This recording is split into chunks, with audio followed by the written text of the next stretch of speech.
ভাবির সাথে দেবরের সম্পর্ক কি রকম হবে শরীয়তের বিধান অনুযায়ী?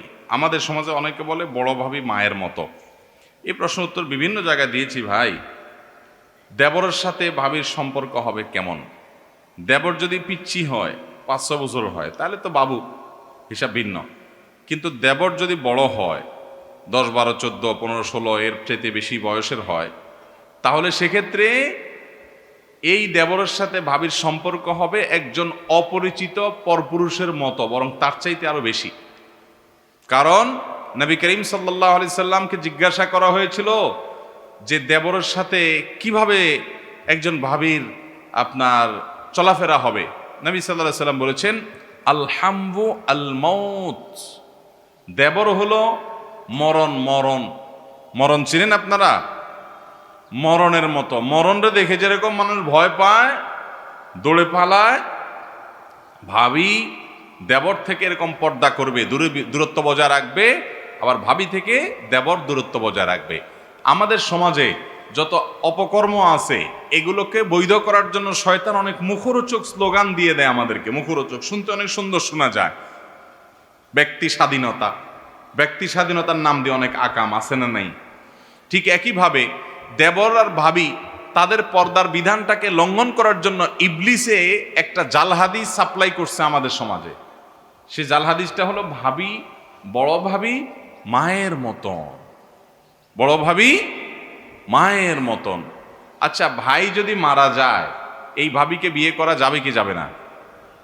যাবে না? আপনার ভাই মারা গেলে আপনার ভাবির সাথে আপনি বিয়ে করতে চাইলে বিয়ে হবে কি হবে না? যাকে বিয়ে করার সুযোগ আছে সে আবার মা কেমনে হয়? মাকে কি বিয়ে করা যাবে কোনোদিন? বাপ মরে গেলেও যাবে? তাহলে মাকে কখনো তো বিয়ে করা যায় না।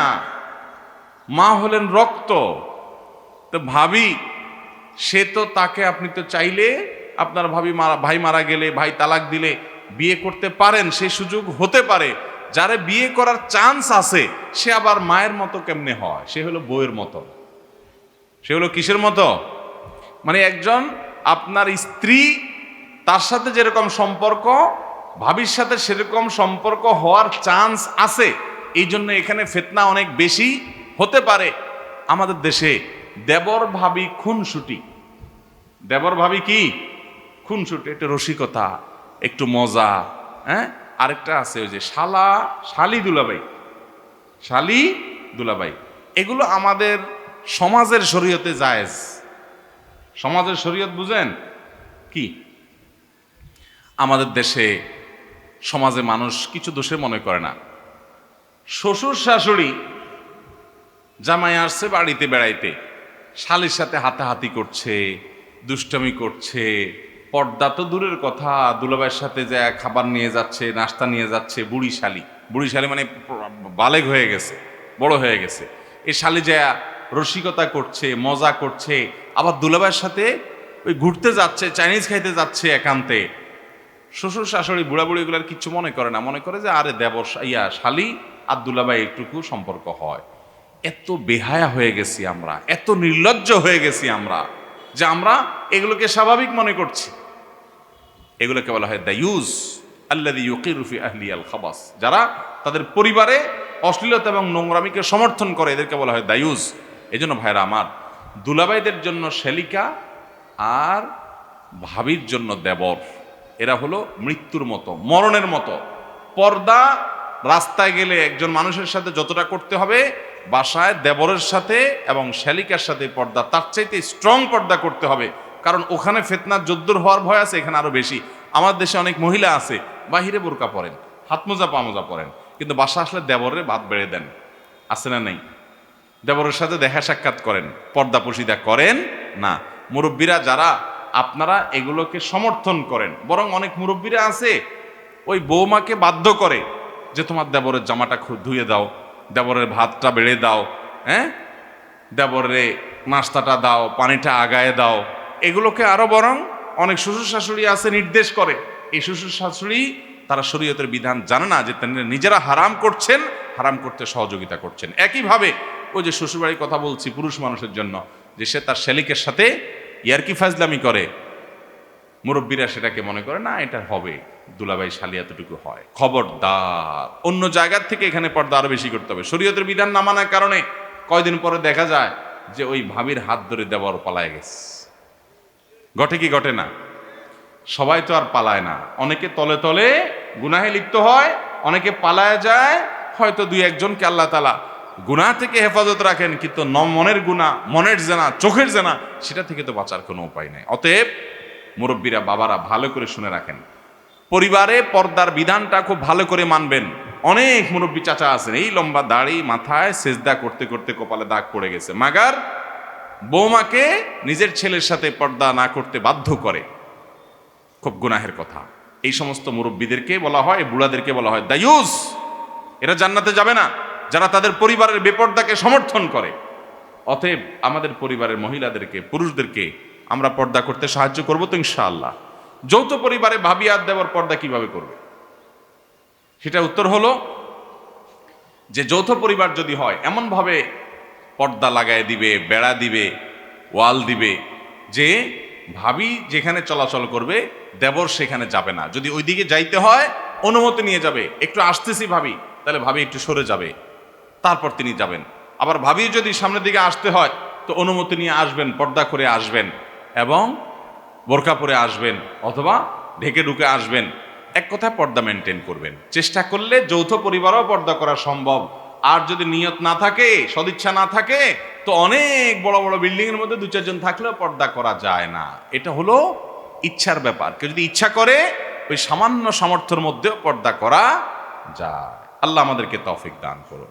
যৌথ পরিবারে আমরা ছেলেবেলা দেখেছি এই সমাজের সৌন্দর্যগুলো সব ধ্বংস করে ফেলছে শয়তান এবং শয়তানের চক্ররা। আমাদের ঈমান দুর্বল হয়ে গেছে, আমরা সেগুলো হারিয়ে ফেলছি।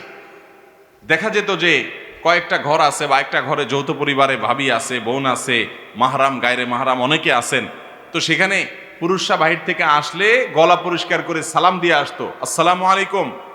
এরপরে গলা পরিষ্কার করতো, আওয়াজ দিত, যে আওয়াজ দেখে মহিলারা সাইড হয়ে যেত, বুঝতো যে একজন গায়রে মাহরাম পুরুষ আছে। এখন আছে এগুলা?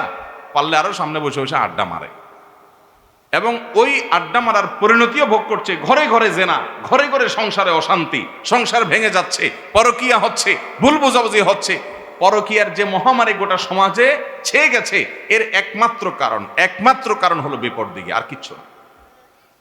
আল্লাহ তাআলা আমাদেরকে বেঁচে থাকার তৌফিক দান করুন। একবার লিখেছেন, আমি একটা সিদ্ধান্ত নিয়েছি যে মাদ্রাসায় কিছু পাঞ্জাবি উপহার দিব, তবে আমার নিজের বড় ভাইয়ের আর্থিক অবস্থা দুর্বল। এমত অবস্থায় সে অর্থগুলো তাকে দেওয়া যাবে কিনা? খুব সুন্দর প্রশ্ন। এ ভাই নিয়ত করেছেন যে কিছু পাঞ্জাবি মাদ্রাসার ছাত্রদেরকে দিবেন, অথবা একটা পাঞ্জাবি ধরুন একজন আলেমকে দিবেন, এটা উনি নিয়ত করছেন। কিন্তু ওনার নিজের মায়ের পেটের ভাই গরিব মানুষ, তারও পাঞ্জাবি দরকার, তাহলে উনি নিয়তটা পরিবর্তন করতে পারবেন কি না? উত্তর হলো অবশ্যই পারবেন। কারণ এটা কোনো ফরজ ওয়াজিব না যে এখানেই দান নিয়ত করলেই দিয়ে ফেলতে হবে, এমন কোনো কথা নাই। নিয়ত করার পর আমি দেখলাম যে এর চেয়ে ভালো আরেকটা খাত আছে, আমি সেটা পরিবর্তন করতে পারি।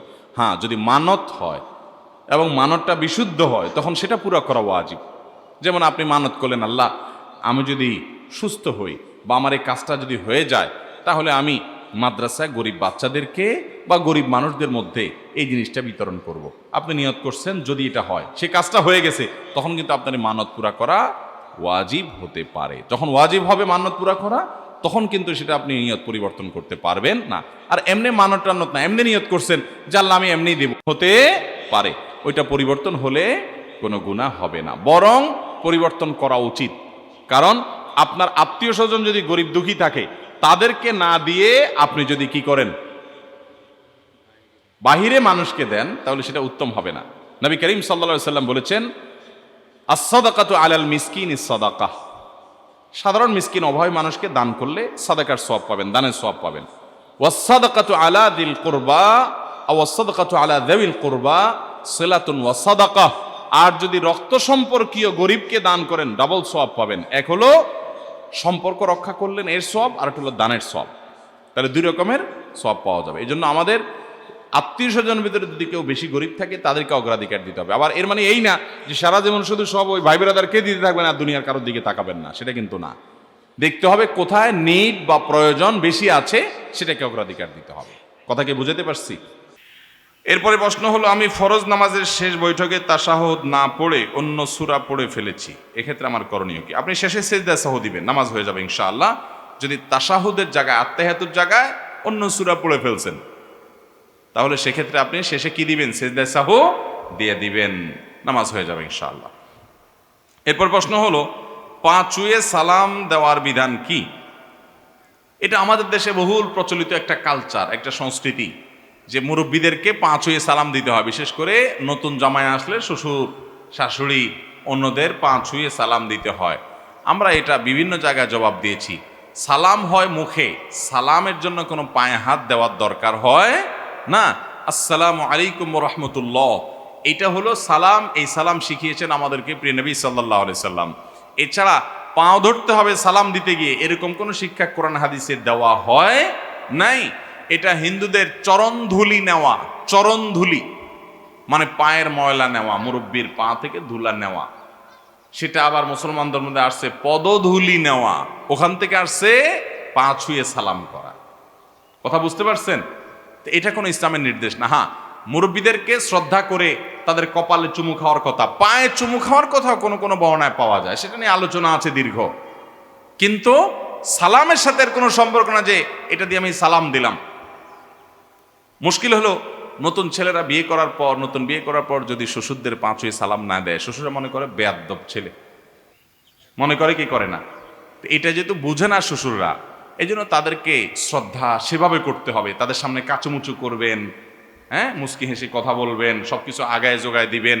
আপনার আচার আচরণ থেকে উনি বুঝে নিবে যে না, ওর মধ্যে আদবের কোনো কমতি নাই, এবং বুঝাই দিবেন যে পা ছুঁয়ে সালাম কেন করছেন না। ডাইরেক্ট বলতে পারছেন না, আরেকজনকে দিয়ে বুঝাই দিবেন, কিন্তু আপনার আচার আচরণ দিয়ে আপনি পোষায় দিবেন যে আপনার ভদ্রতার কোনো কমতি নাই। আল্লাহ আমাদের সবাইকে বিনয়ী হওয়ার তৌফিক দান করুন, ভদ্র হওয়ার তৌফিক দান করুন। আর পা ছুঁয়ে সালাম না, আমি বিভিন্ন জায়গায় বলি ভাই এই কথাটা, যে সালামের ক্ষেত্রে আল্লাহ বলেছেন যে ওয়াইদা হাইয়িতুম বিতাহিয়াতিন ফাহাইয়ু বিআহসানা মিনহা আও রুদ্দুহা, তোমাদেরকে যদি সালাম দেওয়া হয়, অভিবাদন জানানো হয়, তো যেই ভাষায় অভিবাদন জানানো হবে তুমি তার চাইতে আরো এক কাঠি আগ বাড়িয়ে দিবা, ফেরত রিপ্লাইটা, উত্তরটা আর একটু বাড়ায় দিবা। যদি কেউ আসসালামু আলাইকুম বলে, তুমি ওয়ালাইকুম আসসালাম ওয়া রাহমাতুল্লাহ বলবা। আর যদি কেউ আসসালামু আলাইকুম ওয়া রাহমাতুল্লাহ বলে, জবাবে কি বলবা? ওয়ালাইকুম আসসালাম ওয়া রাহমাতুল্লাহি ওয়া বারাকাতুহু, মানে একটু বাড়ায় বলবা। তাহলে এখন পা ছুঁয়ে সালাম দিলে যদি সালাম হয়, তাহলে জামায়ে শ্বশুরের পা ছুঁইল, তাহলে শ্বশুরের জবাব দিতে হবে না? সালামের জবাব দিতে হবে না? পা ছুঁয়ে সালামের জবাব কি ছুঁয়ে দিবে বলেন? বুঝেন নাই কথা? জামাইয়ে তো শ্বশুরের পা পর্যন্ত নেমে গেছে। আল্লাহ বলছেন সালামের জবাব দিতে হলে যে সালাম দিছে সে যতটুকু দিছে জবাবে আর একটু বাড়ায় দিতে হবে। তো জামাইয়ে নামতে নামতে শ্বশুরের পা পর্যন্ত নেমে গেছে, সালাম দিছে বেচারা। এবার শ্বশুরের জবাব দিতে গেলে পায়ের থেকে আরো নিচে নেমে জবাব দিতে হবে। এবার জামাইয়ের কি ধরবে শ্বশুর? হ্যাঁ, কি ধরবে? ও পা জড়ায় ধরবে বুকের সাথে। তাহলে বোঝা গেল এটা সুন্নাহ বা কোরআন হাদিস সমর্থিত কোনো আমল না। মুরব্বীরা যারা এটা নিয়ে মনে কষ্ট পান, তারা আপনাদের এই ভুলটা শুধরায় নেন, মনে কষ্ট পাওয়ার কিছু না। সালাম হবে মুখে, ছেলে ভদ্র, এটা আচার আচরণ দ্বারা বোঝা যাবে। কত ছেলে বিয়ের সময় শ্বশুরের পা ছুঁয়ে সালাম করতে করতে করতে শেষ, এরপর আপনার মায়েরা নিয়ে চুরে, আছে না নাই? তাহলে এই পা ছুঁয়ে সালাম দিলে ছেলে ভদ্র, আর নাহলে ছেলে বেদ্দপ, এত সহজ হিসাব নিকাশ করা যাবে? আমরা সুন্নত মেনে চলবো। নবীজি আমাদেরকে সালাম শিখেছেন না শিখান নাই? কিভাবে সালাম শিখিয়েছেন? মুখে সালাম। সালাম কখনো পা ধরে হয় না, কিছু ধরাধরির কাজ দরকার নাই, এটা মুখে সালাম দিবেন। আচ্ছা, এরপরে প্রশ্ন হলো, 2 রাকাত নামাজের তাশাহুদ পড়ে দাঁড়িয়ে গেলে করণীয় কি? এই ভুলটা আমাদের প্রায় হয়। ধরেন আপনি ফজরের 2 রাকাত সুন্নত পড়তেছেন, সুন্নত পড়লে 2 রাকাত সুন্নত, অতএব দ্বিতীয় রাকাতে আপনি সালাম ফিরে ফেলবেন, তাশাহুদের পরে দুরুদ পড়বেন, দোয়া মাসুরা পড়বেন, পরে সালাম ফিরে নামাজ শেষ করবেন, তাই না? এখন দেখা যায় নামাজে আমাদের মনোযোগ না থাকার কারণে বা অন্য যে কোনো কারণে হোক, দ্বিতীয় রাকাতে আমার সালাম ফেরানোর জায়গা আমি এটাকে 4 রাকাত বিশিষ্ট নামাজ মনে করে উঠে দাঁড়ায় গেলাম। কি হবে এখন? এর উত্তর হলো, যদি উঠতে গিয়ে মনে পড়ে এখনো সোজা হয়ে দাঁড়ান নাই, বরং বসার দিকে বেশি ঝুঁকা আছেন, জাস্ট একটু উঠতেছেন, এর মধ্যে মনে পড়ে আরে আমি তো 2 রাকাত নামাজ পড়তেছি, আমার তো দাঁড়ানোর কথা না, তাহলে ওই অবস্থা আবার ফেরত বসে যাবেন, বসে সালাম ফিরে ফেলবেন, নামাজ হয়ে যাবে, সিজদা সাহুটাও কিচ্ছু লাগবে না যদি একটু উঠতে গিয়েই মনে পড়ে যায়। বুঝেন নাই? বসার দিকে বেশি ঝোঁক আছে, এই অবস্থায় মনে পড়ে গেছে, তাহলে বসে সালাম ফিরে ফেলবেন, নামাজ হয়ে যাবে। আত্মায়াতুর তো পড়ছেনি, এবার দুরুদ দোয়া মাসুরা পড়ে সালাম ফিরে ফেলবেন, শেষ। কিন্তু উঠে গেছেন প্রায় দাঁড়ানোর দিকে বেশি, পিঠটা বেশিরভাগ সোজা হয়ে গেছে, এখন দাঁড়ানোর দিকে আপনি বেশি চলে গেছেন, বসা থেকে দূরে চলে গেছেন, এরকম অবস্থা যদি মনে পড়ে তাহলে সেক্ষেত্রে আপনি বসে সেজদায় সাহু দিবেন, সেজদায় সাহু দিয়ে কি করবেন? নামাজ শেষ করবেন। আর যদি একেবারে ফুল দাঁড়ায় গেছেন, অনেক সময় দেখা যায় আরেক রাকাতও পড়ে ফেলছেন, এরপরে মনে হয়েছে, তাহলে সেক্ষেত্রে তার সাথে আরো এক রাকাত পড়ে মোট 4 রাকাত করবেন, করে শেষে সেজদা সাহু দিয়ে দিবেন, তাহলে কি হয়ে যাবে? নামাজ হয়ে যাবে। তাহলে 3টা সিস্টেম হলো। এক হলো বসা থেকে একটু উঠতে গিয়ে মনে পড়ছে, তাহলে বসে ওই যে দোয়া মাসুরা দুরুদ পড়ে সালাম ফিরে ফেলবেন। আর একটা হলো উঠার দিকে বেশিরভাগ চলে গেছেন, হ্যাঁ, উঠার দিকে বেশিরভাগ উঠে গেছেন, তাহলে 2 রাকাত ফরজ নামাজ যদি হয়, যেমন ফজরের ফরজ নামাজ 2 রাকাত, এখানে 2 রাকাত পড়াটা ফরজ, তাহলে সেক্ষেত্রে আপনি ওই অবস্থা বসে যাবেন, বসে সালাম ফিরা সিজদা সাহু দিবেন, যেহেতু দাঁড়ানোর দিকে বেশি হয়ে গেছে। কথা কি বুঝাতে পারছি? এভাবে নামাজ হয়ে যাবে ইনশাআল্লাহ তাআলা। স্বামী স্ত্রীকে যদি 1 তালাক দেন, তাহলে কি স্বামী স্ত্রী একসাথে থাকতে পারবে? স্ত্রীকে যদি স্বামী 1টা তালাক দেয়, তাহলে আবার তারা চাইলে সংসার করতে পারবে। যদি ইদ্যতের মধ্যে থাকে, 3 মাসের মধ্যে থাকে, তাহলে শুধু মুখে বললেই হবে তোমাকে প্রত্যাহার করে নিলাম, বা নিয়ত করে নিলেই হবে যে আমি আমার কথা ফেরত নিলাম। স্বামী স্ত্রীর সাথে বসবাস করা শুরু করলেই প্রত্যাহার হয়ে যাবে। কিন্তু তালাক একটা দেওয়া শেষ। জীবনে আরেকবার যদি এরকম দেয়, আরেকবার নেওয়ার সুযোগ থাকবে, আরো একবার যদি দেয়, শেষ, আর নেওয়ার সুযোগ থাকবে না। আর যদি 1 তালাক দেওয়ার পরে 2, 4, 6 মাস, 8 মাস, 10 মাস, 1 বছর চলে গেছে, তাহলে তো সম্পর্ক শেষ। এখন চাইলে শুধুমাত্র আবার নতুন করে আকদ করলে, বিয়ে পড়ালে একসাথে থাকতে পারবে। আমার দেশে মানুষ তালাক দিতে গিয়ে এমনভাবে তালাক দেয় যে আর নেওয়া যায় না। আপনি যদি এইভাবে তালাক দেন, 10 বছর পরে আবার চাইলে সংসার করতে পারবেন। এমনভাবে তালাক মারে, যারা তালাক দেয় কয়দিন পরপরই মারে, কয়দিন পরপরই মারে, বউরে মারে, বোর 14 গোষ্ঠী সহ তালাক মারে। এগুলো হলো ছোট লোক, অমানুষ, খারাপ মানুষ। ভালো মানুষ কখনো এইভাবে তালাক দেয় না, এটা নাজায়েজ তালাক। তালাকের মধ্যে তালাকুস সুন্নাহ হলো যে যদি বনিবনা নাই হয়, তালাক দিতেই হয়, তাহলে স্ত্রীর সাথে শারীরিক সম্পর্ক হয়েছে যে পবিত্রতায়, ওইখানে তালাক দেওয়া যাবে না। এরপরে মাসিক আসবে, অপেক্ষা করতে হবে, মাসিক শেষ হয়ে পবিত্র হবে, তারপরে শারীরিক কোনো সম্পর্ক হওয়ার আগে তালাক দিতে হবে। এত সময় কেন শরীয়ত অপেক্ষা করতে বলছে? যাতে করে এটা প্রমাণিত হয় যে আপনার তালাকটা হুট করে হয় নাই, ঠান্ডা মাথায় বুঝে শুনে আপনি তালাক দিয়েছেন, এই জন্য এতগুলো সময় নিয়েছেন। শরীয়ত চায় যে হুটহাট করে যেন সংসারগুলো না ভাঙে। আল্লাহ আমাদেরকে তৌফিক দান করুন। আমার 1 বোন 6 ভাই, বোন সবার বড়। আমার বড় বোন পরিবারকে না জানিয়ে বিয়ে করেছে, যার কারণে বাবার মনে কষ্ট। এই সমস্যার কারণে দীর্ঘ 12 বছর বাবা মেয়ের সাথে কোনো সম্পর্ক নাই। লা হাওলা ওয়ালা কুওয়াতা ইল্লা বিল্লাহ। বাবা মেয়ের সম্পর্ককে কিভাবে সংযোগ করা যায়, কোরআন হাদিসের আলোকে একটু পরামর্শ দেওয়ার জন্য অনুরোধ রইল। যাই হোক, এরকম যদি হয় যে মেয়ে বাবার অমতে বিয়ে করেছেন, হানাফি মাযহাবের আলোকে বিয়ে বিশুদ্ধ হয়ে গেছে প্রাপ্তবয়স্ক মেয়ে হলে, তো এই মাসআলা, এই ফতোয়া পাইয়া অনেক মেয়েরা আছে, অনেক ছেলেরা আছে, পালায় বিয়ে করার জন্য অস্থির হয়ে যায়। আমি বলি ভাই, বিয়েটা তো ইবাদত, এটা তো কোনো চুরি না। পালায় তো চোর চুরি করে, পালায়া চোরে কি করে? চুরি করে। আরে বিয়ে করবেন বুক ফুলায়া, ডাকডোল পিটায়া, সবাইকে জানায়া সুন্দর করে, কি পালাপালাই করে এদিক থেকে সেদিক চলে যাচ্ছেন, গোপনে করতেছেন। জীবনে একটা বিয়ে করবেন, সেটা ওই পালাপালি করলে কোনো আনন্দ আছে এটাতে? বেকুব, এর মতো নির্বোধ কে আছে? শয়তান বুঝায় এর সাথে সংসার করলে আমার জীবনে শান্তির ফুলগুধারা বয়ে বেড়াবে, শান্তির নহর শুরু হবে। এটা হলো ইবলিসের ধোঁকা। এটা কিসের ধোঁকা? ইবলিসের ধোঁকা। আল্লাহ রাব্বুল আলামিন যেখানে শান্তি দিয়েছেন সেখানে শান্তি হবে। বিধায় নিজে মন গড়া, বিশেষ করে বিবাহের আগে একটা সম্পর্ক করছেন, হালাল ইটিস পিটিস সম্পর্ক করছেন, এরপরে এর হাত ধরে ভালো ভাইগা গেছেন, আপনার সংসারে শান্তি হবে আপনি চিন্তা করছেন। কোন বেকুব বলছে আপনাকে? আল্লাহ তাআলা আমাদের যুব সমাজকে হেফাজত থাকার তৌফিক দান করুন। যাই হোক, বাবা মেয়ের সাথে যদি এরকম দূরত্ব সৃষ্টি হয়ে যায়, তাহলে সেক্ষেত্রে অবশ্যই এলাকার মান্যগণ্য যারা আছেন, আলেম ওলামা যারা আছেন, তাদের কর্তব্য যে বাবা এবং মেয়েকে এক করার। কারণ রক্ত সম্পর্ক এটা ছিন্ন করা জায়েজ নাই। বাবাও গুনাহগার, মেয়েও গুনাহগার, যদি উভয় পক্ষ দূরত্ব বজায় রাখে। আর যদি এক পক্ষ মিশতে চায় আরেক পক্ষ দূরত্ব বজায় রাখে, আপনি অভিমান করেন, অভিমান করার অধিকার আছে, কিন্তু এর মানে এই না যে সম্পর্ক ছিন্ন করবেন। আত্মীয়তার সম্পর্ক ছিন্ন করা জায়েজ নাই, এটা হারাম। মনে কষ্ট আছে, সেটা আপনি প্রকাশ করেন, জাহির করেন, শাসন করেন, কিন্তু বিশেষ করে এতদিন যখন হয়ে গেছে, তাহলে সেক্ষেত্রে তাকে এইভাবে দূরে ঠেলে রাখা এবং সম্পর্ক ছিন্ন করা। যদি বাবা নিজে এটা কোনোভাবে মেনে নিতে না চান, তাহলে তিনি গুনাহগার, তাকে বোঝানো উচিত। আমাদের দেশে মসজিদগুলোতে আমি চাই যে মসজিদের ইমাম সাহেব, খতিব সাহেবরা ফ্যামিলি কাউন্সিলিং করবেন। ফ্যামিলি কাউন্সিলিং করা মসজিদগুলোতে এখন একটা অপরিহার্য আইটেম হওয়া উচিত। কারণ প্রতিটা মসজিদের অধীনে যে ঘরগুলো থাকে, যে বাসাগুলো থাকে, বেশিরভাগ বাসাতেই দেখবেন স্বামী স্ত্রীর মধ্যে কম বেশি ঝামেলা হয়।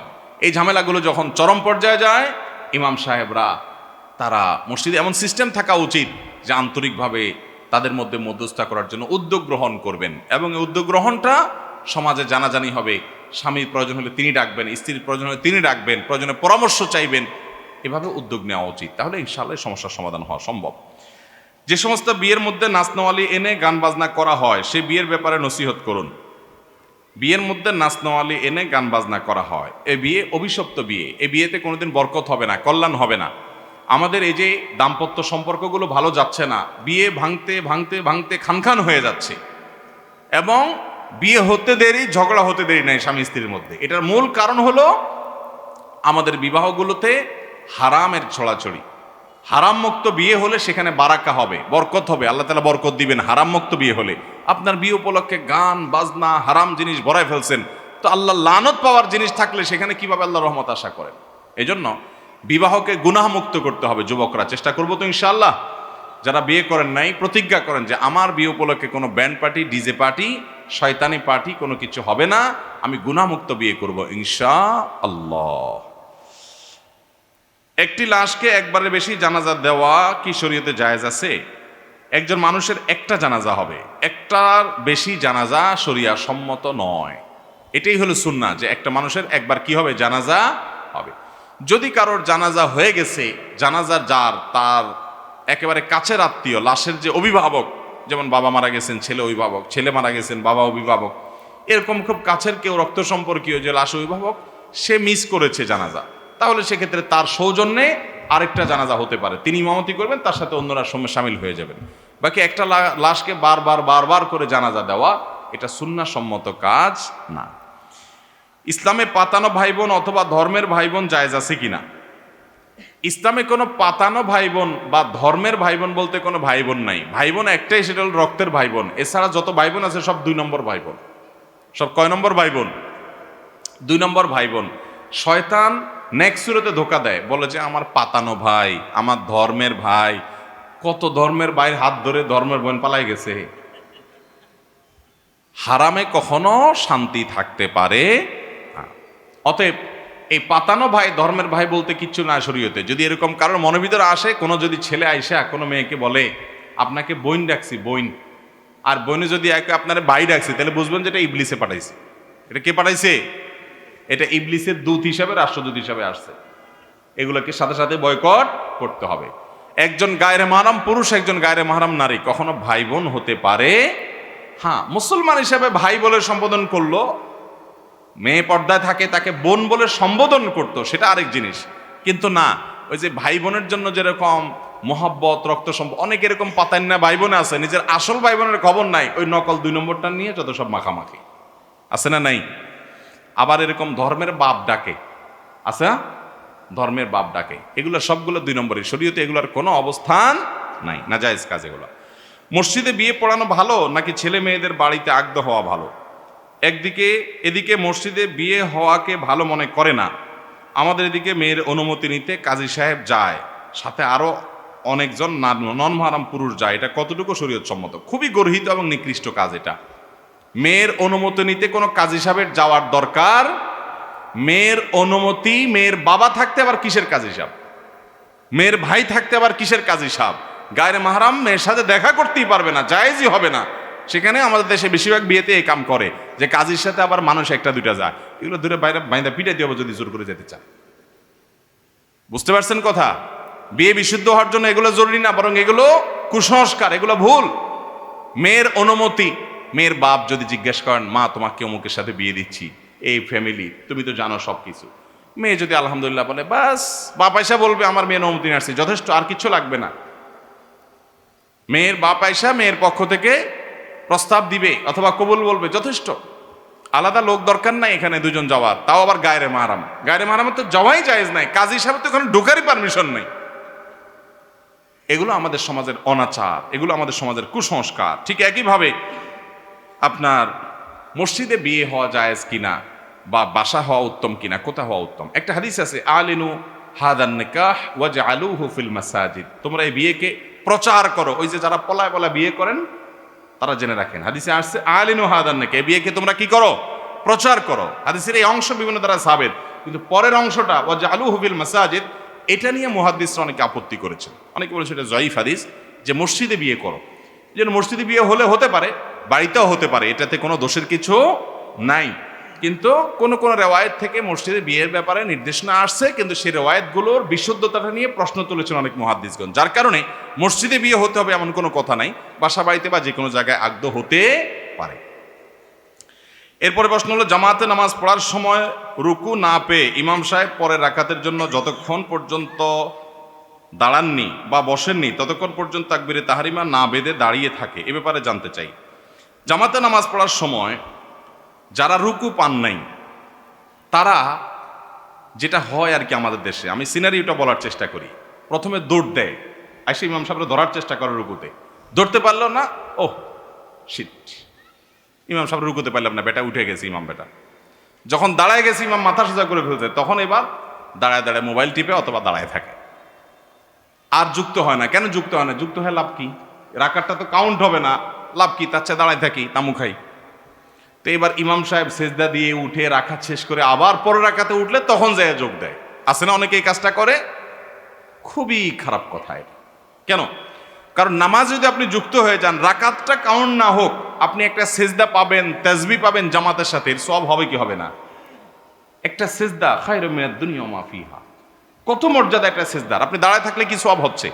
এজন্য রুকুতে ইমাম সাহেবকে যদি নাও পান, ছুটে গেছে, আসে চেষ্টা করছেন ধরার, পান নাই, কোনো অসুবিধা নাই। ইমাম সাহেব দাঁড়ায় গেছেন রুকু থেকে, আল্লাহু আকবার বলে আপনি দাঁড়ায় যান, আপনি সেজদায় চলে যান, আপনি বৈঠকে চলে যান, এমনকি এক সেজদা দিয়ে ফেলছে, আরেক মাস উঠছে, ওইখানে যে অবস্থা পান সে অবস্থা যুক্ত হয়ে যান।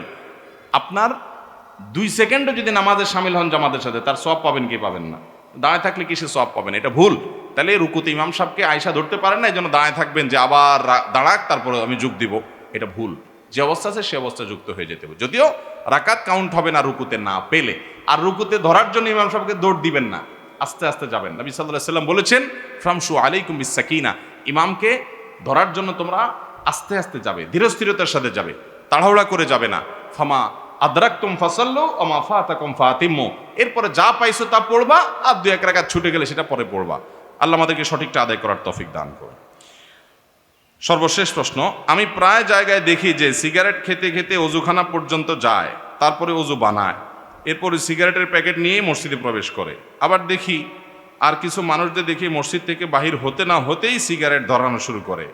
এমনকি আমি নিজেই এরকম একটা মানুষের পাশে নামাজ পড়ার সময় অস্বস্তিকর অনুভব করছি। এই নামাজটা কতটুকু ইসলাম সম্মত হবে? ভাই, ধূমপান করা জায়েজ নাই, গুনাহের কথা, খুব অপরাধের কথা, গুনাহের কথা, নোংরামি এটা। আল্লাহ রাব্বুল আলামিন এই নোংরা কাজটা আমাদেরকে পরিহার করার তৌফিক দান করুন। যদি কেউ ধূমপান করেন, ওই ব্যক্তি মসজিদে নামাজ পড়তে গেলে তিনি ভালো করে মুখ পরিষ্কার করবেন, দুর্গন্ধ দূর করে তারপরে মসজিদে যাবেন। অবশ্য ধূমপানের কারণে মুখের যে দুর্গন্ধ হয়, নর্দমার দুর্গন্ধটা আর একটু ভালো থাকে ওইটার চাইতে। এটা দুর্গন্ধ দূর করা এত সোজা না, ওইটা দুর্গন্ধ দূর করতে হলে কাঁঠাল খাওয়া ছাড়া কোনো উপায় দেখতেছি না। মালয়েশিয়াতে একটা ফল আছে কাঁঠালের মতো, এমন গন্ধের গন্ধ, মানে গন্ধ বলতে খারাপ গন্ধ না, কিন্তু ফলের যে গ্রান সেটা আর কি, যে ওইটা পুরো পরিবেশকে, ওইটা শুধু খোলাও লাগে না, ওই চামড়ার ভিতরে আছে ফলটা, এমন গন্ধ হয়ে যায়, ভয়াবহ অবস্থা। যাই হোক, তো এইরকম কোনো ফল খাওয়াইতে হবে ওই লোকরে, ধূমপানকারীরে, যে এরপরে যদি মুখের দুর্গন্ধ যায় আর কি। যাই হোক, যেভাবেই হোক, আপনি ব্রাশ করে হোক, পেস্ট দিয়ে হোক, যেভাবে হোক মুখের দুর্গন্ধ দূর করে তারপর মসজিদে যাবেন। দুর্গন্ধ নিয়ে মসজিদে গেলে ফেরেশতাদের কষ্ট হয়। তাতাআজ্জাল মালায়েকা বিমা ইয়াতাআজ্জা বিহি বানু আদম, হাদিসে আসছে মানুষের যে সমস্ত কিছুতে কষ্ট হয় ফেরেশতাদেরও সেগুলোতে কি হয়? কষ্ট হয়, অতএব মুখে যেন দুর্গন্ধ হয় এরকম দুর্গন্ধ নিয়ে আমরা যেন মসজিদে না যাই। চেষ্টা করবো তো ইনশাআল্লাহ বেঁচে থাকার। আল্লাহ আমাদের তৌফিক দান করুন। আমি একবার ঢাকার একটা হাসপাতালে পাশের মসজিদে আপনার নামাজ পড়তে গেছি। জামাতে নামাজের সময় আমার পাশে এরকম এক আসামি দাঁড়াইছে, বিড়ি খেয়ে আসছে। এমন দুর্গন্ধ আর গায়ে ঘামের গন্ধ সব মিলে একটা এমন বিশ্রী অবস্থা, আমার বমি হয় ভাব। বহুত কষ্টে নামাজটা শেষ করছি। আমি চিন্তা করলাম নামাজের পর লোকটার বলা দরকার, আবার বললো যদি ঘুষি টুসি মারে বসে আরেক মুসিবত। তো আমি একটা কাগজ কলম নিয়ে তাড়াতাড়ি করে লিখলাম যে ভাই, আপনার এই দুর্গন্ধে আমার যা কষ্ট হয়েছে, আপনার জাহান্নামে যাওয়ার জন্য আর বেশি কিছু লাগবে না, এবার মানুষকে নিয়মিত কষ্ট দিলেই চলবে। অনুগ্রহ করে পরিচ্ছন্ন থাকবেন, দুর্গন্ধ রাখবেন না, আর ধূমপান ইত্যাদি ত্যাগ করবেন। মানে এই দুর্গন্ধের বিরুদ্ধে একটা চিরকুট লিখে সেই লোক যখন আপনার সেজদা গেছে, তাড়াতাড়ি করে আসতে আমি এরকম তলে ঢুকায় রেখে আইজো দৌড় খাইল, যে আমার কাজও হয়ে গেছে, পিঠও বেঁচে গেছে। তো এরকম যদি কোনো ভাইয়েরা করেন, যদি মনে হয় না বুঝাইলে বুঝানো যাবে, তাহলে সুন্দর করে বুঝাই দিন। আর যদি মনে হয় বুঝাইলে আরো উল্টা উনি রিয়্যাক্ট করবে, তাহলে যেভাবেই হোক তাকে নাসিহা করতে হবে। আল্লাহ তাআলা আমাদের এই বদভ্যাস ত্যাগ করার তৌফিক দান করুন। ভাই, ধূমপান যারা কাজ করেন, একটু এরকম হাত দিয়া মুখের মধ্যে হা করে দেখেন তো গন্ধটা কেমন লাগে। আরে ভাই, নর্দমার গন্ধটা আর একটু ভালো হয়। কোন রুচিতে দেয় এটা খাওয়ার জন্য? আল্লাহ আমাদেরকে নোংরা রুচিটা পরিত্যাগ করার তৌফিক দান করুন। যেটা মানুষের জন্য, স্বাস্থ্যের জন্য ক্ষতিকর, সেটা পান করা, সেটা খাওয়া মানুষের জন্য জায়েজ নাই, সেটা গুনাহ। এই গুনাহটা আমরা অনেকে অহরহ করছি। এর জন্য সবচেয়ে উত্তম সময় রমজান মাস, কারণ সারাদিন কিছু খাচ্ছেন না। ইফতারের সময় প্রথম ইনিংসের ইফতার শেষ করে চলে আসছেন মাগরিবের নামাজে, মাগরিব পড়ে যায় আবার দ্বিতীয় ইনিংসে বসছেন ওই যে হালিম টালিম এগুলো নিয়ে, ফালুদা টালুদা, ফল আইটেম। সেকেন্ড ইনিংস মাগরিবের পরে, দোনো ইনিংস শেষ করতে করতে এশারের আজান হয়ে যায় প্রায়। এরপরে আপনি তাড়াহুড়া করে মসজিদে আগে চলে যান, একটু আগে চলে যান, নিজেরা একটু শাসন করার জন্য। তারাবি পড়ে আসতে আসতে রাতে শোয়ার সময় হয়ে যায়, চটপট একটু চালাকি করে তাড়াতাড়ি শুয়ে পড়েন। এই টাইমটা একটু কষ্ট করে টিকেন। এরপর ঘুম থেকে উঠলে তো সাহারি খাবেন, আবার রোজা শুরু হয়ে যাবে। একটা মাস এক্সারসাইজ করলে ইনশাল্লাহ দেখবেন ধূমপান ত্যাগ করা অনেক সহজ হবে। আমরা অনেকে ধূমপান ত্যাগ করতে মনে করি যে রমজানে কেমনে সম্ভব। রমজানে হিসাব করেন, 13 ঘন্টা যদি রোজা হয়, ইফতারিতে 1 ঘন্টা যায়, 14 ঘন্টা, তারাবিতে 1 ঘন্টা যদি যায়, তাহলে 15 ঘন্টা, আসা যাওয়া মসজিদে আবার আরো 1 ঘন্টা মিলায় ধরেন অজু টজু সহকারে 16 ঘন্টা। সাহারিতে যদি 1 ঘন্টা হয় 17 ঘন্টা, আর 6 ঘন্টা ঘুমান 23 ঘন্টা, শেষ তো। আর 1 ঘন্টা একটু কষ্ট করলে কি করা সম্ভব? ধূমপান ত্যাগ করা সম্ভব। আল্লাহ আমাদের সবাইকে এই নোংরা অভ্যাসটা দূর করার তৌফিক দান করুন। যদি কেউ ধূমপান করে পরিষ্কার করা ছাড়া মসজিদে ঢুকে, তার নামাজ হয়ে যাবে। খবরদার, আবার ধূমপান করছেন এই উজুতে নামাজে ঢুকা, মসজিদে ঢুকা ছেড়ে দিলেন, বা জামাতে নামাজ পড়া ছেড়ে দিলেন, বা নামাজে ছেড়ে দিলেন, সেটা কিন্তু গুনার উপর আরো ডবল গুনাহ হবে। ওইটা কিন্তু করা যাবে না। নামাজ পড়বেন অবশ্যই, মুখটাকে পরিষ্কার করে দুর্গন্ধ মুক্ত করার চেষ্টা করবেন। আল্লাহ আমাদের সবাইকে আমলের তৌফিক দান করুন। অনলাইন জগতে ঢুকলে দেখা যায় হিজবুত তাওহীদের প্রচারণা। তারা দাবি করে বর্তমানে আমরা যারা মুসলিম, আমরা প্রকৃত মুসলিম নই। তাদের ভক্ত মুরিদদের সংখ্যা দিন দিন বৃদ্ধি পাচ্ছে। যুবকদের করণীয় কি? দেখুন ভাই, আল্লাহ রাব্বুল আলামিন আপনাকে আকল এবং বিবেক দিয়েছেন, আর আপনার সামনে 2টা কষ্টি পাথর নবীজি রেখে গেছেন, একটা কোরআন এবং আরেকটা হলো হাদিসে রাসূল, সুন্নতে রাসূল সাল্লাল্লাহু আলাইহি ওয়াসাল্লাম। তো আপনার আল্লাহর দেয়া বিবেক আর কোরআন এবং সুন্নাহর দিকে তাকিয়ে আপনি সঠিক পথ আল্লাহর কাছে কামনা করে হেদায়েত তলব করে আপনি সামনে আগাবেন, ওলামা ইকরামের সোহবত এবং সান্নিধ্য নিয়ে। ইনশাআল্লাহ আল্লাহ আপনাকে গোমরাহ করবেন না। তবে কিয়ামতের আগে বহুমুখী ফিতনা আসবে, ফিতনা, ধোঁয়াশা, বিভ্রান্তি, যেটা দেখে আপনি রীতিমতো বিভ্রান্ত হয়ে যাবেন। কোন দিকে যাব, কোন দিকে যাব, কোন দিকে যাব? মরিচিকার মতো। ওই যে মরুভূমিতে মরিচিকা দেখলে মনে হয় যে চকচক করতেছে, পানি আছে, যা দেখা আসলে পানি নেই। একটা লোকের মনে হবে উনি সত্যি ইসলামের ঝান্ডাবাহী, আসলে দেখলেন না। একটা দলকে মনে হবে এরাই মনে হয় সব সত্যবাদী, আসলে তারা না। তো এরকম বিভ্রান্তি হবে। এই বিভ্রান্তি থেকে বাঁচার জন্য আল্লাহর কাছে পানা চাইতে হবে। পানা প্রত্যেক রাকাতে, প্রতি নামাজে আল্লাহ তাআলা সূরা ফাতিহার অংশ করে দিয়েছেন। ইহদিনাস সিরাতাল মুস্তাকিম সিরাতাল্লাযীনা আন'আমতা আলাইহিম গায়রিল মাগদুবি আলাইহিম ওয়ালাদ-দাল্লিন। কত বড় গুরুত্বপূর্ণ বিষয় যে আল্লাহ তাআলা এই দোয়াটাকে আমাদের জন্য নিয়মিত করাটা আবশ্যক করে দিয়েছেন, কম্পালসারি করে দিয়েছেন, যেটা আমাদের করতেই হবে। ইহদিনাস সিরাতাল মুস্তাকিম। আল্লাহ আপনার কাছে আমরা চাই, কি চাই? সিরাতে মুস্তাকিমের হেদায়েত, সিরাতে মুস্তাকিমের হেদায়েত, সিরাতে মুস্তাকিমের পথ আমরা আপনার কাছে চাই, যে পথে গেলে আমরা সরল সঠিক পথে থাকতে পারবো। তাহলে এই দোয়াটা আল্লাহ তাআলার কাছে নিয়মিত যখন করবেন তখন নিয়ত করবেন, আল্লাহ কত রকমের ফিতনা আসে, কত রকমের দুয়ার আছে, কত রকমের রাস্তা আছে, আমি জানি না কোনটা হক, আপনি আমাকে হেদায়েত দেন। আরেকটা দোয়া করবেন, আল্লাহুম্মা আরিনাল হাক্কা হাক্কাও ওয়ারযুকনা ইত্তিবাআহ ওয়া আরিনাল বাতিলা বাতিলাও ওয়ারযুকনা ইজতিনাবাহ। আল্লাহ, যেটা হক সেটাকে আপনি আমার কাছে হক হিসাবে উদ্ভাসিত করে দেন, আমাকে হকের অনুসরণ করার তৌফিক দান করেন, আর যেটা বাতিল, যেটা ভুল, গোমরা, ভ্রষ্টতা, সেটাকে আপনি আমার কাছে ভ্রষ্ট হিসাবে পরিষ্কার করে দিন এবং আমাকে সেখান থেকে বেঁচে থাকার তৌফিক দান করুন। বেশি বেশি দোয়া করবেন। নিজের বিবেক, নিজের বুদ্ধি, নিজের চালাকি, এগুলোর উপরে বেশি আস্থা রাখবেন না। আমরা অনেকে মনে করি কি, আরে আমার বুদ্ধি কি কম আছে, আমি কি কম বুঝি। নিজের বিবেক দিয়ে কখনো কেউ হেদায়েত যদি পাইতো, তাহলে আবু জাহাল, আবু লাহাব, তারা উতবা, সাইবা এবং কাফের, ফেরাউন, নমরুদ, তারা হেদায়েত সবার আগে পেয়ে যেত, কারণ তারা নিজেদেরকে অনেক বেশি বুদ্ধিমান মনে করতে এবং সমাজপতি ছিল, নেতা মানুষ ছিল। হেদায়েত কিন্তু পায় নাই। হেদায়েত মালিক যাকে দিবেন সেই পাবে। অনেক বিরাট বুদ্ধিমান মানুষ হলে, অনেক বড় শিক্ষিত মানুষ হইলেই যে হেদায়েত পেয়ে যাবেন এমনটা কিন্তু জরুরি না। এই জন্য আমাদের সবসময় মনটা আল্লাহর দিকে রুজু থাকবে, অহংকার না। আমরা বিনয়ী হয়ে আল্লাহর কাছে দোয়া করবো, আল্লাহ আপনি আমাকে হেদায়েতের পথ দেখান। আর মনে রাখবেন, নবী দুনিয়াতে আর আসবেন না, রাসূল সাল্লাল্লাহু আলাইহি সাল্লাম চলে গেছেন, কিন্তু তার ওয়ারিসরা থাকবে। আল উলামা ওয়ারাসাতুল আম্বিয়া, নবী করিম সাল্লাল্লাহু আলাইহি সাল্লাম বলেছেন, নবীগণের ওয়ারিস হলেন কারা? আলিমরা। কোরআন এবং হাদিসের ইলম এবং জ্ঞান যারা ধারণ করেন, এই মানুষগুলো নবীদের ওয়ারিস। নবীরা আর আসবেন না, কিন্তু তাদের ওয়ারিসরা থাকবেন।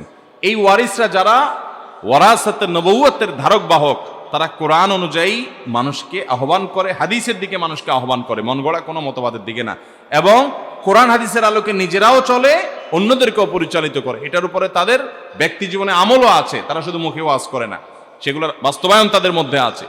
এগুলো যদি হয় তাহলে বুঝবেন যে এই লোক আলেম এবং নবীর ওয়ারিস। তো এই সমস্ত ওলামাদেরকে আপনারা মানদণ্ড হিসাবে নেবেন যে ওলামাদের ঝোঁক কোন দিকে। এই যে এই দলের কথা আপনি বললেন, ওনাদের সাথে বাংলাদেশের আলেমদের যদি আমরা রেশিও বের করি, 1%, অর্থাৎ শতকরা একজন আলেমও কি পাওয়া যাবে? একজন আলেমও কি পাওয়া যাবে যে হেজবুত তাওহীদ করে? কোন আলেম তেমন একটা পাবেন না। ওনাদের যে ইমাম, যিনি প্রতিষ্ঠাতা, আমি ব্যক্তি চর্চা করে আমি পছন্দ করি না, কিন্তু আমাদের বোঝার জন্য বলতে হচ্ছে। আল্লাহ ওনার প্রতি রহম করুন, ওনাকে মাফ করুক, আমি দোয়া করি। উনি মারা গেছেন, কিন্তু ওনার মুখে সুন্নতি দাড়িটাও ছিল না। উনি বিড়ি সিগারেট খেতেন, সেই সমস্ত ছবি ফেসবুকে ভরা। টাকনোর নিচে প্যান্ট পরতেন, যেটা হারাম। কোন হারামের কথা বলবেন যেটা তার ভিতরে ছিল না? দিনের কিছুই ছিল না, কিন্তু উনি ইমাম না, ওনারা বলে এমাম বলে, এমামুজ্জামান। আরো মজার বিষয় হলো, উনি এবং ওনার দলের আরো যারা এরকম সিনিয়র নেতৃবৃন্দ আছেন, আরবি সম্পর্কে ক্লাস 1-এর বাচ্চা মাদ্রাসার, যা আরবির গ্রামার, ব্যাকরণ, নাহু সরফ জানে, এদের জ্ঞানটুকু এই বেচারাদের নাই বলে আপনি কিভাবে জানেন? আমি ব্যক্তিগতভাবে তাদের এই যে বর্তমানে ইমাম, ওনার সাথে ইনবক্সে 1-2 বার অনেক আগে আমার চ্যাট হয়েছিল, কারণ ওনাদের বিষয়ে আমি ওনাদের সব বই পুস্তকগুলো কালেকশন করছি। আমি মুখস্থ কারোর বিষয়ে বক্তব্য দেই না, তাদের সমস্ত বইগুলো কালেকশন করে বাংলাদেশ থেকে আমি সৌদি আরব নিয়ে গেছি। আমি তখন সৌদি আরব ছিলাম, এবং এই বইগুলোর আগা গোড়া তন্ন করে লাইন বাই লাইন আমি পড়েছি, বহু সময় ব্যয় করে। এরপর সেখান থেকে দাগ দিয়ে আমি 1 ঘন্টার মতো একটা বক্তব্য আমার ইউটিউবে এখনো আছে, আমি কথা বলেছি। আমরা ওই যে বললাম, কারোর প্রতি বিষোদ্গার নাই ভাই, হওয়া উচিতও না। আমি যেটাকে সঠিক মনে করছি শুধু সেটা বলা।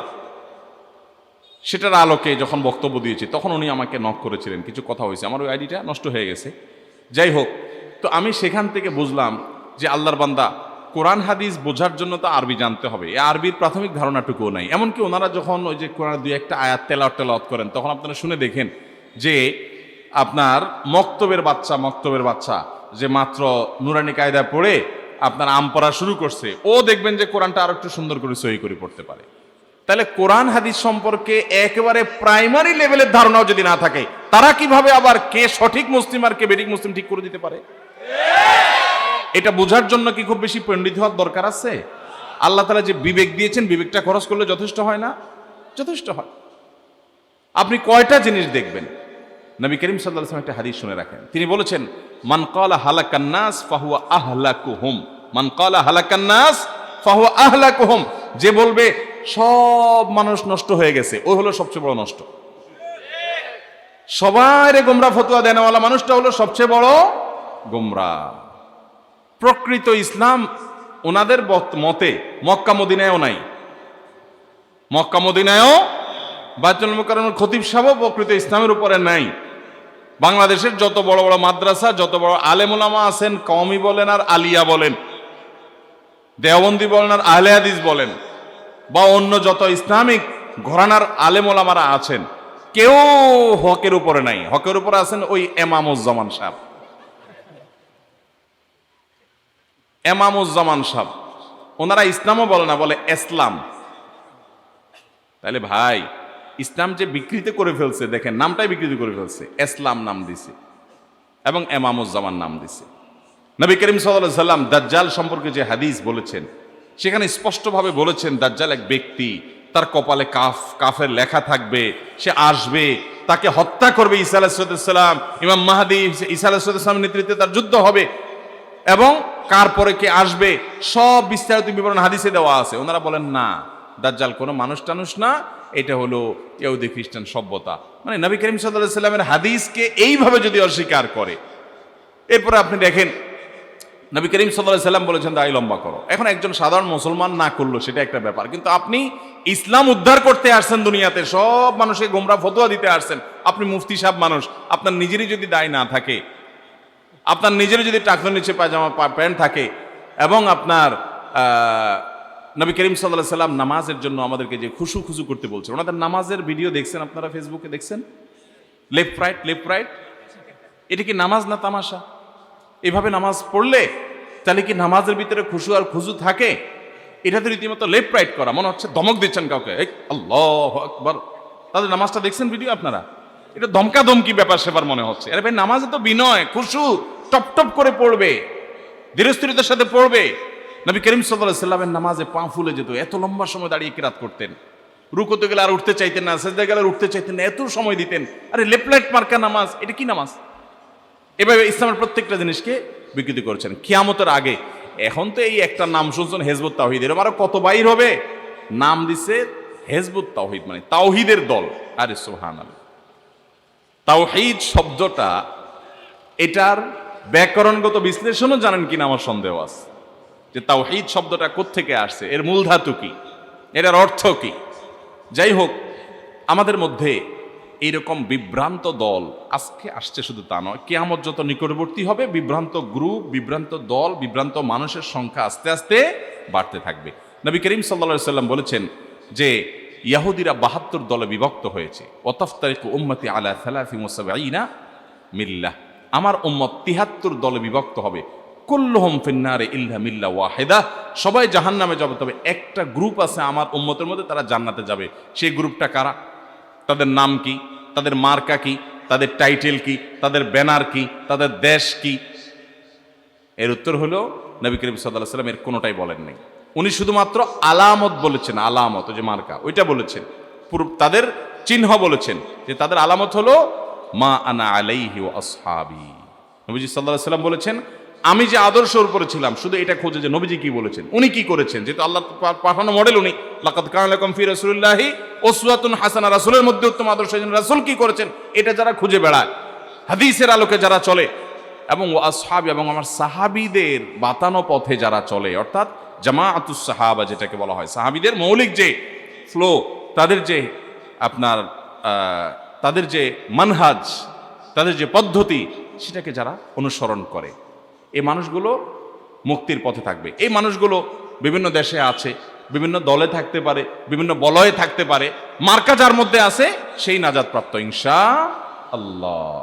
তাহলে আমরা এই মার্কা দেখে দেখে, এই যে এই কোষ্ঠীপাতর দেখে দেখে সত্য অসত্য, ভালো মন্দ নিরূপণ করব। আল্লাহ আমাদেরকে তৌফিক দান করুন।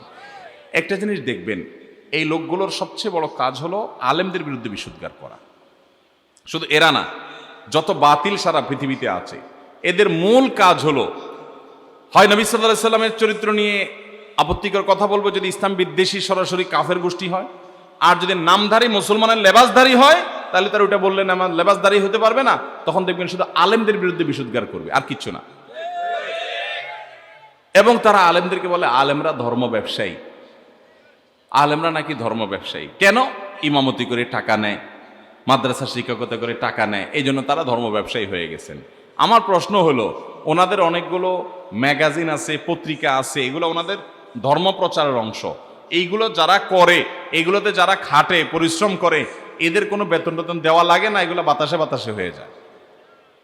তো তখন ধর্ম ব্যবসা হয় না। আল্লাহ তাআলা আমাদের সব ভাই বোনদেরকে হেদায়েত দান করুন। আমরা সুধারণা রাখতে চাই যে আমাদের ভাইরা বিভ্রান্ত হয়েছে। আমরা এই ধারণা করতে চাই না যে এরাটা ইয়াহুদি খ্রিস্টানদের ক্রীড়ানক, তাদের ফান্ড এবং তহবিল নিয়ে দালালি করে মুসলমানদের শেষ করার জন্য নানা রকমের গ্রুপ আছে। আরেক গ্রুপ বাইরে হয়েছে এখন হাদিস অস্বীকারী আহলে কোরআন। এটা অবশ্য আগে থেকেই ছিল, আমার দেশে নতুন করে গজাইছে। এই নিয়ে আমার একটা বড় বক্তব্য আছে। শুধু কোরআনের আয়াতের আলোকে আমি বোঝানোর চেষ্টা করেছি যে হাদিস অনুসরণ ছাড়া কোনো মানুষ মুসলমান হওয়ার কোনো সুযোগ।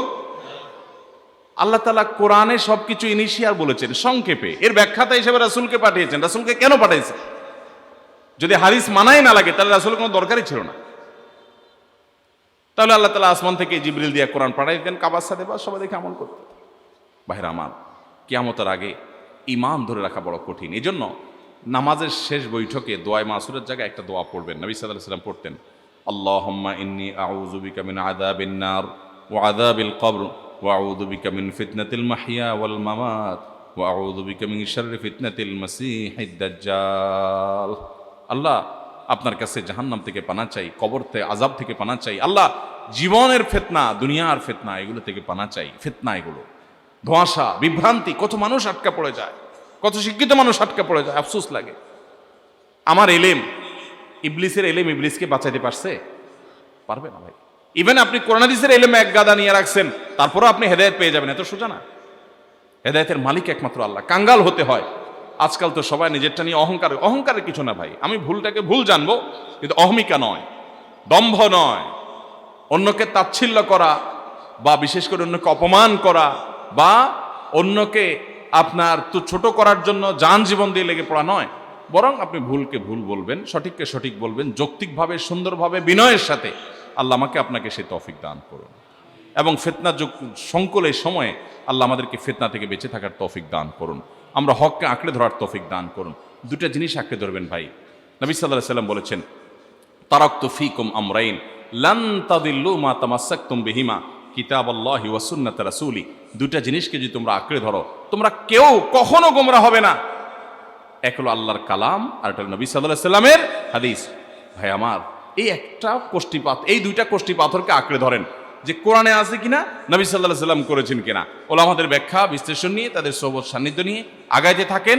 যে যেখানে কোরআন এবং হাদিস ডাইরেক্ট পাবেন, হাদিসকে আবার ঘুরায়া পেঁচায়া ভাঙ্গা চুরা খাওয়াইলে আপনি খাইয়েন না। আল্লাহ আপনাকে বিবেক দিয়েছে, একটু হাদিসের টেক্সটটা নিজে একটু বুঝবেন, পড়বেন। অনেক সময় হাদিস দিয়া বিভ্রান্ত করা হয়। আল্লাহ আমাদেরকে ফিতনা থেকে বেঁচে থাকার তৌফিক দান করুন।